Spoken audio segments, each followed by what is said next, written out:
ఏ దేవుడి ముందు వెండి ప్రమిదలలో దీపం వెలిగించాలో తెలుసుకుందాం. మామూలుగా దీపారాధన మట్టి ప్రమిదలతో పాటు ఇత్తడి స్త్రీలు లేదంటే రాగి ఇంకా కొంచెం డబ్బు ఉన్నవారు వెండి ప్రమిదలతో దీపారాధన చేస్తూ ఉంటారు. కొంతమంది కంచు ప్రమిదలతో కూడా దీపారాధన చేస్తూ ఉంటారు.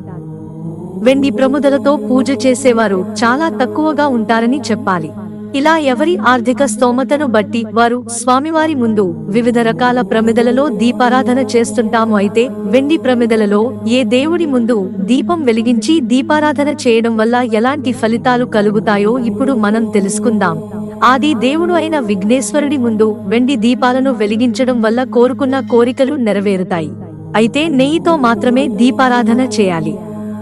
అలాగే సరస్వతి అమ్మవారి ముందు వెండి ప్రమిదలలో నెయ్యి వేసి దీపారాధన చేయటం వల్ల అజ్ఞానం పోయి జ్ఞానం కలుగుతుంది. లక్ష్మీదేవి చిత్రపటం ముందు వెండి కుందిలో నెయ్యి దీపం వెలిగించడం వల్ల అష్టైశ్వర్యాలు కలుగుతాయి.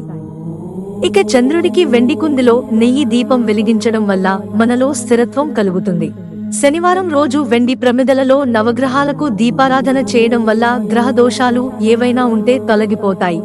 ఇలా ఒక్కో దేవుడు ముందు వెండి ప్రమిదలను వెలిగించడం వల్ల ఒక్కో విధమైనటువంటి ఫలితం కలుగుతుంది. అయితే తప్పనిసరిగా వెండి దీపాలలోనే పూజ చేయాలన్న నియమం ఏమాత్రం లేదని, ఎవరి ఆర్థిక స్తోమతను బట్టి వారు స్వామివారి దేవుడి ముందు ఇత్తడి కంచు లేదా మట్టి ప్రమిదలను కూడా వెలిగించి పూజ చేయవచ్చు.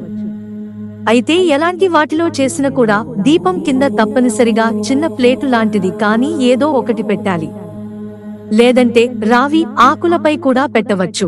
మిత్రులారా, ఛానల్ సబ్స్క్రైబ్ చేసుకోవడం మర్చిపోకండి. ధన్యవాదాలు.